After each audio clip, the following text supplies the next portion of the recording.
Okay, first line. I was beautiful once. I would not recommend it. Yee! So good. Honestly, these short, powerful sentences that just drag you in. Perfection.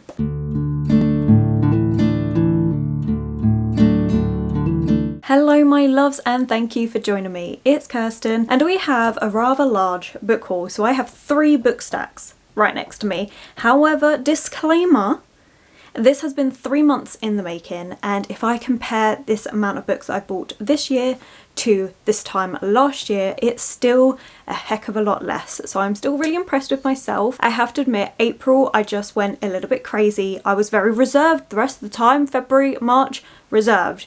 May, because we have done a couple of weeks of May, well, some of that was birthday gifts from myself to myself, but we're not going to talk about that.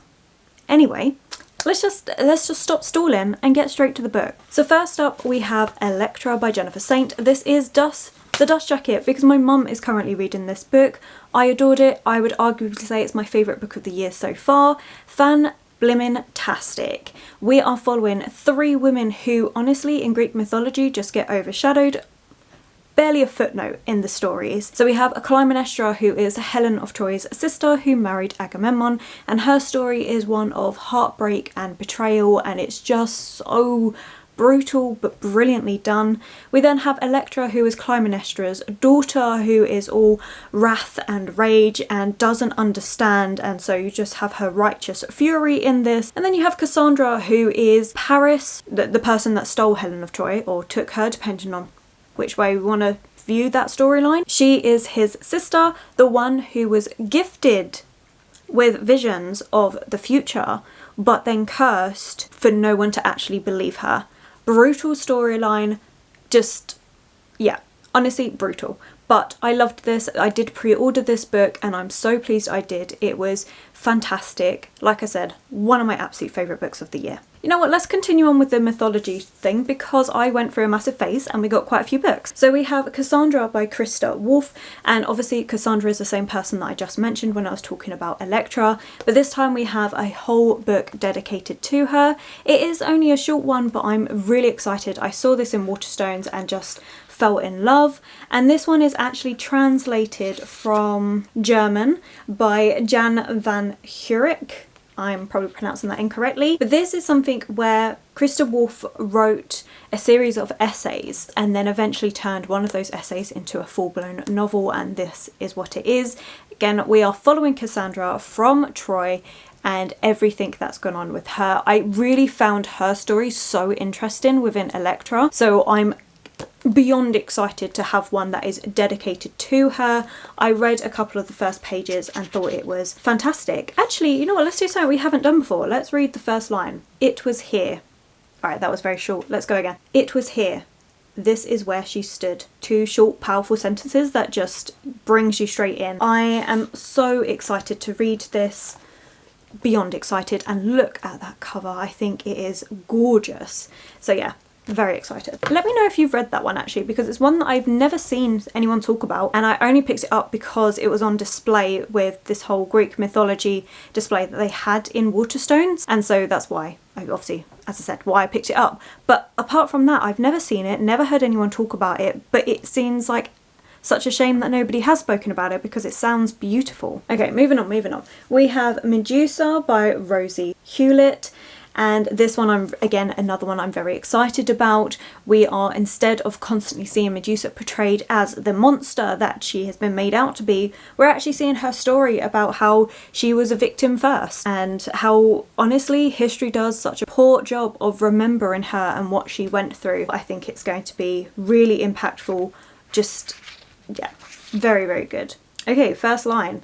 I was beautiful once. I would not recommend it. So good. Honestly, these short, powerful sentences that just drag you in. Perfection. Then we have Argo by Mark Knowles, and this one is based on Jason and the Golden Fleece.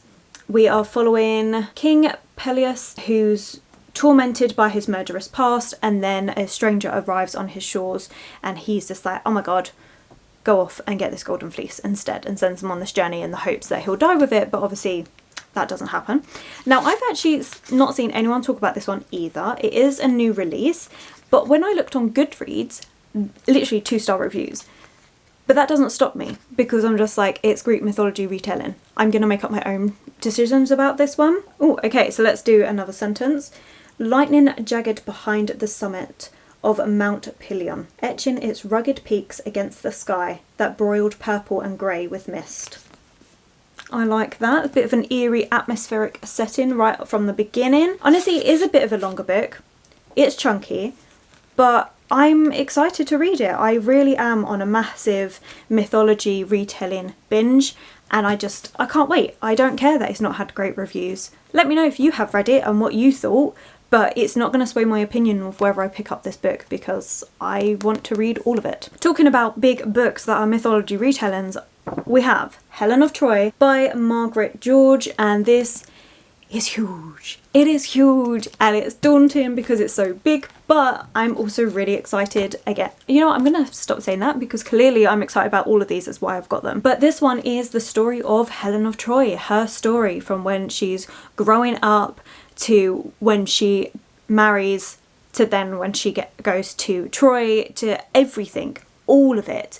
And I think it's going to be fascinating. I've read so many Troy mythology retellings at this point that I would love to see one that's actually from Helen's perspective, because I feel like we don't actually get that much. We always just get the fact that Helen's beautiful and that she is the pivot for this massive war, but nobody... Well, I haven't read anyone that's taken it from Helen's perspective and done her side of the story, which... perfect. I mean, it's huge, but we're going to go for it. And again, the first line is, I flew back to Troy. Short, impactful. Super excited. And again, this is another cover where I'm just like, beautiful, absolutely loving it. So yeah, massive, huge, slightly scary, slightly intimidating. I did see, who was it that spoke about this book that then made me want to pick it up?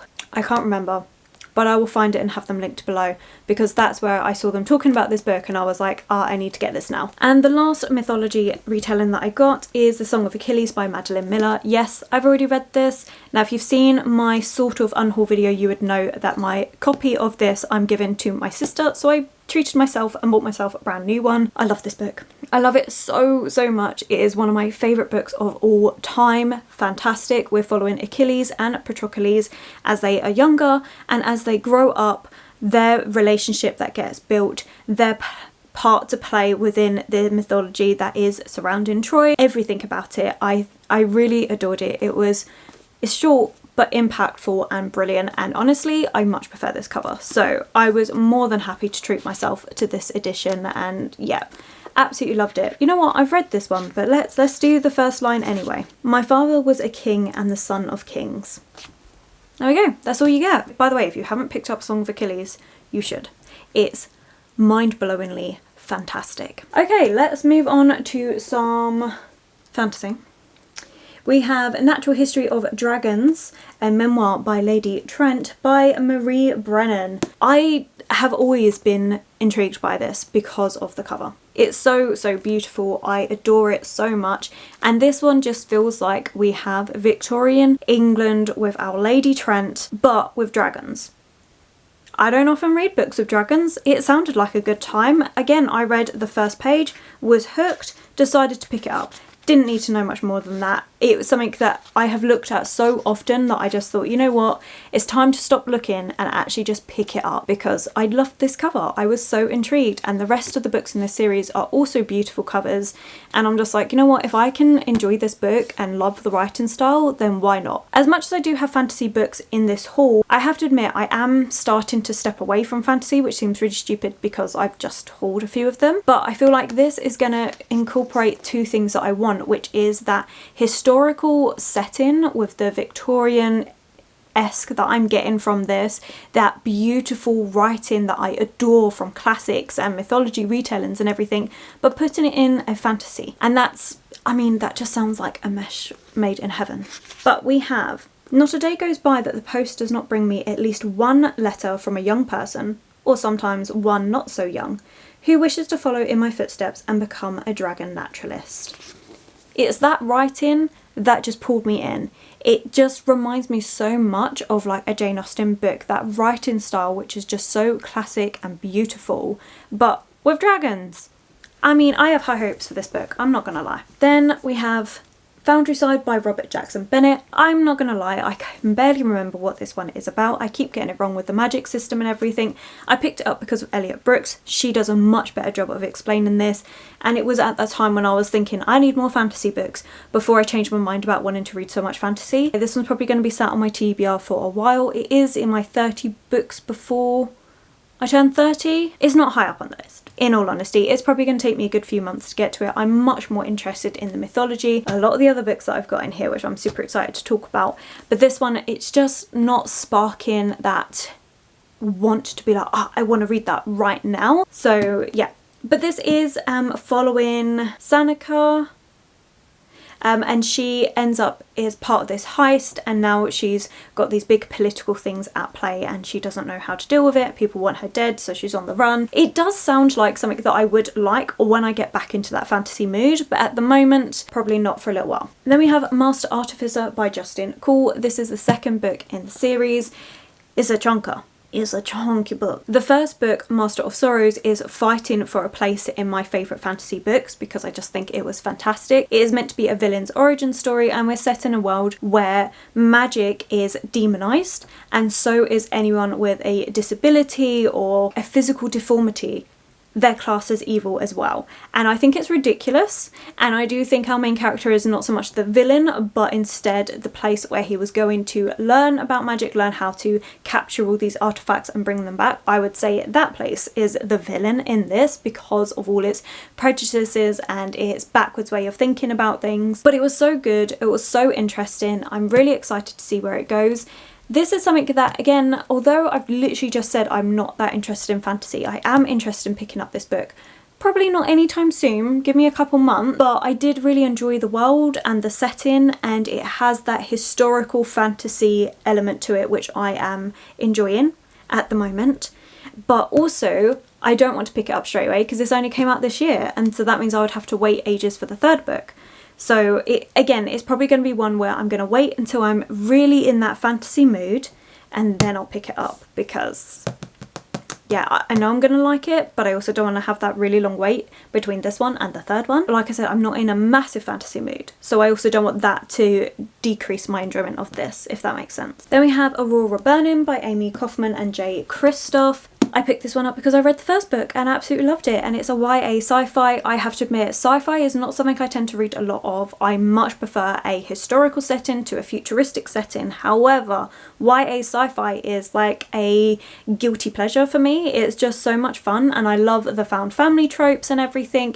In this one, we are following our Squad 312, who is made up of all these different misfits and stuff, but somehow work together, and they are currently going against the whole everything that they have been taught to believe in and everything, and they're on the run, which just it was a great time. Honestly, I'm not gonna lie, the first book reminded me, as I've said many times, of a mix of Star Trek, Guardians of the Galaxy and Annihilation, and I thought it was a perfect mix. I'm very excited to pick this one up. I can say, as much as I'm not in a fantasy mood, this I see as different. I see it as a heartwarming found family book that just seems to have a space setting. I know, it's weird. We're just moving on. But yeah, I really enjoyed this one. I totally forgot to do the first line in the last book. You know what? I can't bother to do it for the last two, so we're just gonna move on and do it for this one. Oh, okay, so we have a recap of the first book in the very first part. Okay, the disruptor blast hits the Betraskin right in her chest. There we go, shooting off, guns blazing already in this one, but it is a fun time, and I do think when I'm in that mood for a really easy read that is just a lot of fun, that's the book I'm going to go for. Ooh, then we have The Liar's Knot by M.A. Carrick, and this is one that I cannot wait to read. Again, we have the same problem with the fact that this was released earlier this year and I have to wait for the third book, and I don't want to wait, and there's no release date yet, so I'm holding off.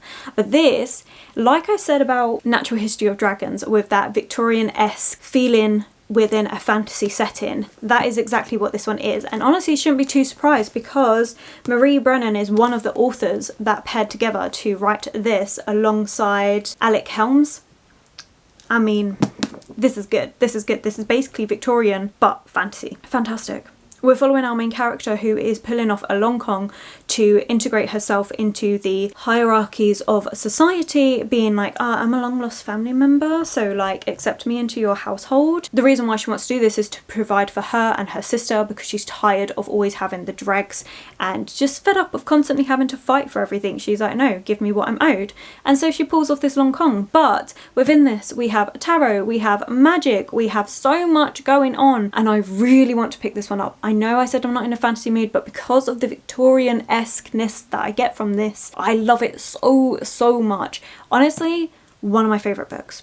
Yes, I did have a couple of problems with Mask of Mirrors, which is the first book, in the sense of like time jumps and that, but I can actually say the longer I've sat on it, between Mask of Mirrors and Master of Sorrows, I would actually say Mask of Mirrors I prefer. Everything about that book, the setting, it's just yes. So I really want to read this one soon. I keep thinking about picking it up because again, it's got all the things that I'm super excited for, but I have to wait for the third book. And it's painful. It's painful. I don't even think we're halfway yet. Carrying on.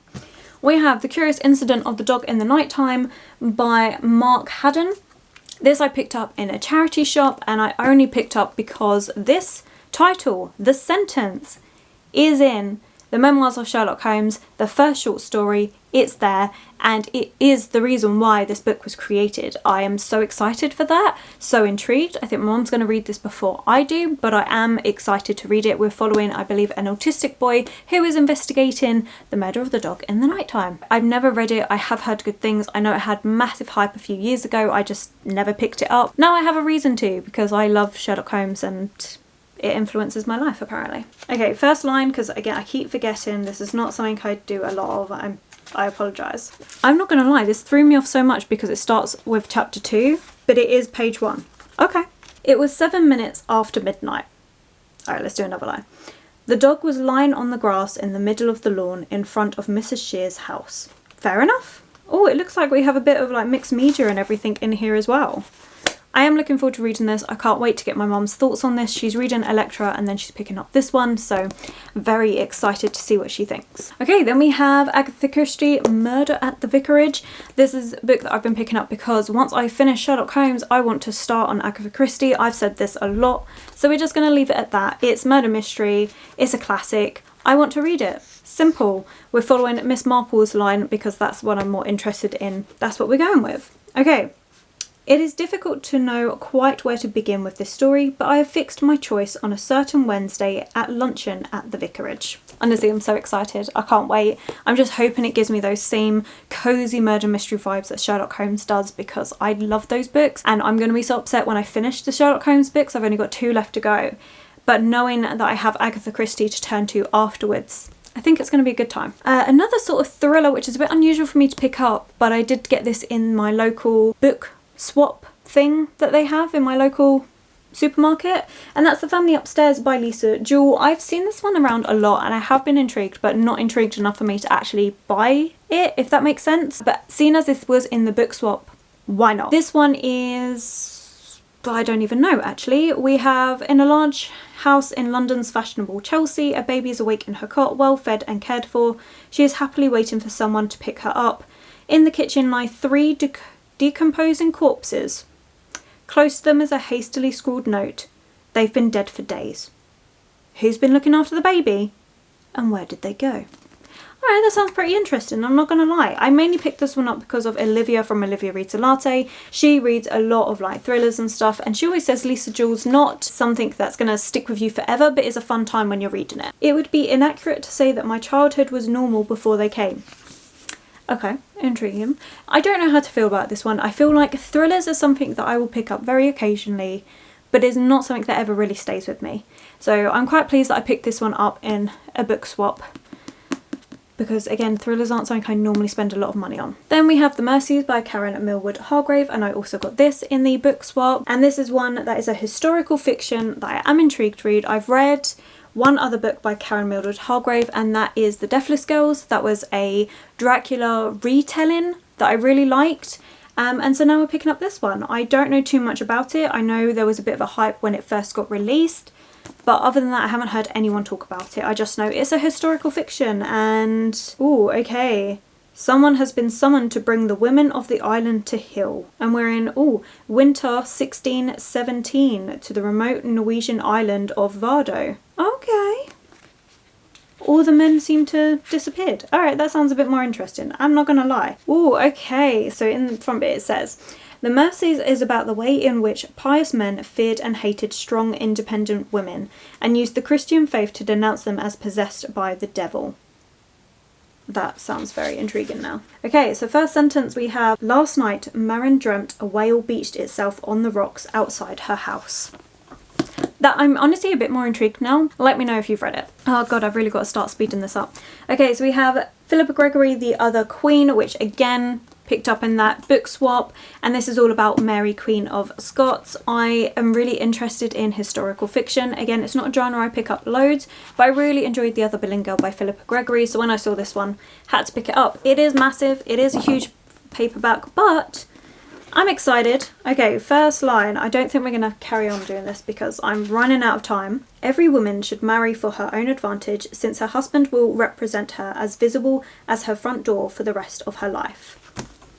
Fair enough. And again, from that book swap, we have Daphne du Maurier's The House on the Strand. I read Rebecca by Daphne du Maurier, absolutely loved it, want to pick up more, so when I saw this I couldn't say no.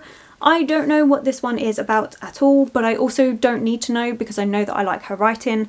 Excited to pick it up and happy to add to my classics collection. See how much quicker that was? We can do this. Okay, so then we have The Mad Woman's Ball by Victoria Mars. This is a book that I'd been waiting to come out in paperback because I was intrigued when I saw it in hardback, but I do prefer paperbacks, and apart from very occasionally will I pick up hardbacks, I do much prefer paperbacks, so if I'm willing to wait, I will. And this one is set in 1885 Paris. We have literally what is called a mad woman's ball. We have a ball that's being thrown for all these women in a mental asylum, and we find out that maybe they shouldn't really be there, which is no surprise to anyone, to be honest. Then we have Madam by Phoebe Wynne. Again, exactly like Mad Woman's Ball, I picked this one up because I've been waiting for it to come out in paperback, was intrigued from when I first saw it in hardback, and this one just gives me the reminder of Mona Lisa Smile, that film. Absolutely loved it. It gives me the exact same vibes, but instead of an art teacher, we have an English teacher. She's going to this remote place. She is, overwhelmed by the school's arcane traditions, unrivaled prestige, and terrifying cool, vindictive students. She's trying to ignite the curiosity of the girls she teaches and unknowingly the suspicious powers that be. I'm intrigued. I can't wait.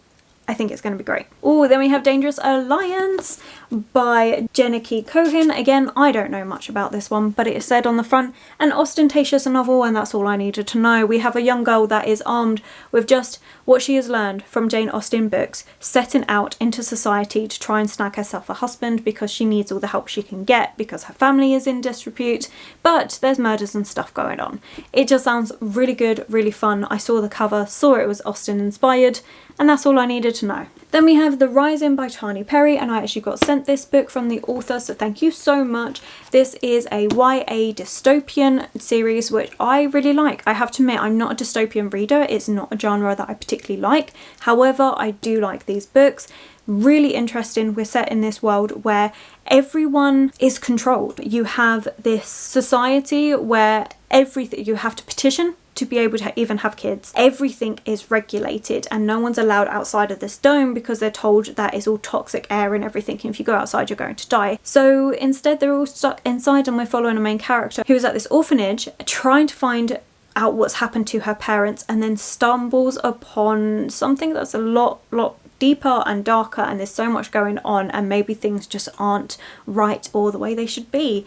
Very good. Really enjoyed it, really enjoyed the second book, would highly recommend if you're interested in YA dystopian. I do think it's very good. Then we have a V.E. Schwab book, and that's Gallant. I know I've heard a lot of mixed reviews about this book, about people saying how it feels more middle grade than anything else, but also people saying it's got a fantastic atmosphere to it. All I know is that it's by V.E. Schwab, and that was enough for me to pick it up. It is beautiful. Look at that. super excited. I know our main character doesn't talk, so it's really interesting to see how she can like communicate and stuff. That's one of the big things that everyone really likes in this book, is how V. Schwab's depicted that. But I also got this edition with the beautiful stenciled edges, like gorgeous. My camera cut out, I don't know what I was saying. Basically, I think I was just saying I don't know too much about this one. I don't want to know too much about it, but then I saw this and I was just like, wow. I'm really excited to read it, as I have said that I'm going to stop saying, but I don't want to know too much about it because it is only a short book, so I have been trying to stick clear of spoilers and everything. I just know that people have said that they recommend it for reading in like autumn time, so I think that's what I'm going to do with this one. Then we have a book that I've already read, and that's Sarah J Maas' House of Sky and Breath. This was a pre-order because I love Sarah J Maas, although I will admit, this book, is it too long? Yes. Did it need to be this long? No. Is it repetitive? Yes. Did it end in such a way that I still want to carry on with the series? Yes. Do I know how I feel about the ending? No. That's it. Those are my thoughts. I do enjoy this one. This is the second book in the Crescent City series, and we're following Hunt and Bryce. They ended up working together in the first book to uncover a series of like murders and stuff that were happening. We're set in urban fantasy. There is pretty much every creature imaginable that you can think of. You have vampires, wolf shifters, you have elves, you have everything. Sprites, you name it, it's probably got it. And I did like it. I liked the world and everything. It takes me a minute to get used to the language because it is filled with profanities and stuff, and I do think it's a bit unnecessary, but once I get past that, I do still really enjoy the story. Sarah J Maas does do her characters in that well. A lot of people have complained about the fact that this is very male dominated, that apart from Bryce you just don't seem to get a perspective from a female, and that's true. In all honesty, this is not the best book. There is so many problems with it, but I still enjoy it because it's Sarah J Maas. Then we have something that my mum got me for my birthday, and that's Angelina Ballerina on the Go. This is a little box set of 6 books to do with Angelina Ballerina. I loved Angelina Ballerina when I was growing up, and I'm actually really excited to have these kids books. It will be great just to indulge in the nostalgia and everything, and it's literally a mouse that is trying to be a ballerina. It's cute and adorable and lovely, and I cannot wait to read them. For my birthday, my mum also got me Best Fairy Tales by Hans Christian Andersen. This is the edition that I was most excited for. It's a beautiful cover. It's got, I don't know if it's going to show up on my camera, but it's got a nice little engraved detailing on the front of the book, and we do have lovely end pages and gold sprayed edges. I'm in love with it, and I really wanted to pick up Hans Christian Andersen because of the fact that the original writer and creator of The Little Mermaid and so many other books. So I'm really excited to read this one, and I'm super excited to have this edition. I think it's so gorgeous. Okay, then we have a contemporary, which is If I Had Your Face by Frances Cha, and this is following 4 different women in Seoul, so in Korea, and we're looking at the beauty standards and how these 4 women like interact with each other and everything. It is a contemporary. It's not something that I would normally pick up, but I've had so many people say how impactful it is, and I don't know, I've been really feeling like branching outside of my comfort zone, and I feel like contemporary is a good way to do that, so this is what we're going to go with. If I Had Your Face is an electrifying debut novel about female strength, resilience and solace that friendship can provide. Plus, look at that cover. Fantastic. Then we have poetry. I know, who is she? If you saw my weekly vlog where I actually opened the book mail that this was in, then you would know that I, again, like with the contemporary, I just want to branch out, want to try something different. Chloe from Books with Chloe has been talking about poetry a lot, her love for it and everything, and then she showed off this book and I immediately fell in love with the cover. I think it's adorable, and yeah, it captured my attention. This is a mixture of poetry and prose,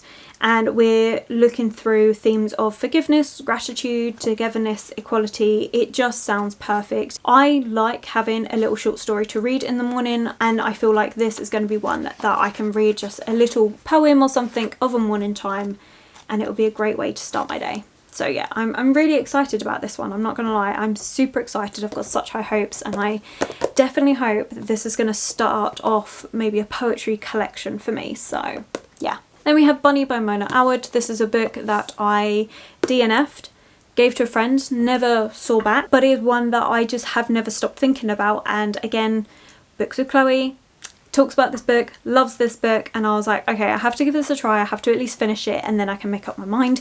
This is so unusual. We're following our main character who belittles these 4 girls a lot because she thinks they're so pathetic because they call each other bunny all the time, until she gets invited to one of their clubs and she gets dragged into it, and it is crazy and you just don't know what is the right way up, what's real, what's not. It feels like Alice in Wonderland on steroids, and Alice in Wonderland is a really weird book anyway, so that's what we're going with. We're going to give it another try. And then we have Megan Nolan's Acts of Desperation. Again, picked this up for Chloe, Books with Chloe. Basically, I had a whole book buying moment that was centered around Books with Chloe, which I'm not mad about. And this is one that is following a girl where she's having a bit of a crisis really. She's 23 and in love with love. Things start to take a darker turn and she loses herself within it all. And I don't know, it just sounded really interesting the way she was talking about it. I have the beautiful edition with these little splattered edges.